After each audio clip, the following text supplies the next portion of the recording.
Bro ఇందాక ఇంటింటికి వెళ్ళి మనీ ఇస్తున్నారు, ఏంటి ప్రాసెస్ అది? నేను వాలంటీర్ గా సర్వీస్ చేస్తున్నాను బ్రదర్. ఓకే, అర్హులైన వాళ్ళందరికీ సీఎం జగన్ గారు చెప్పినట్టుగా పెన్షన్ ఇవ్వడం నా సర్వీస్. నమస్కారం బాబాయ్. నమస్తే అండి. మీ పేరు? నా పేరు ఏసరకం పచ్చిమల.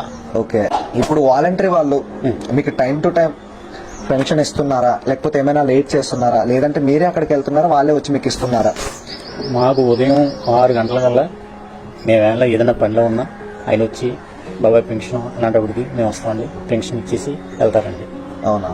వాలంటరీ ద్వారా మాత్రం మాకు ఎటువంటి నష్టం ఏం కాదండి, టైం టు టైం. బానే, మీరు చూడడానికి బాగానే ఉన్నారు కదా బాబాయ్, మరి మీకు పెన్షన్ ఎందుకు వస్తుంది? ఈ స్పైనల్ సర్జరీ అయిందండి 2 times. ఆ 2 times స్పైనల్ సర్జరీ అయినందుకు డాక్టర్ ఏమన్నారంటే నువ్వు పని చేయడానికి అవకాశం ఉంది. దాని వల్లనే ఇప్పుడు జగన్ గారు మీకు పెన్షన్ ఇవ్వడం జరుగుతుంది. అవునండి, డాక్టర్ గారితో చూపించిన తర్వాత మళ్ళీ ఇంటికి తీసుకొచ్చి బండి తీసుకొచ్చి ఇంటి దగ్గర దిగబెట్టేసి వెళ్తారండి వాలంటరీ వాళ్ళే. ఓకే, సో ఇప్పుడు జగన్ పరిపాలన అయితే మీకు బాగుంది? బాగుందండి. థ్యాంక్స్ బాబాయ్. ఆరోగ్యం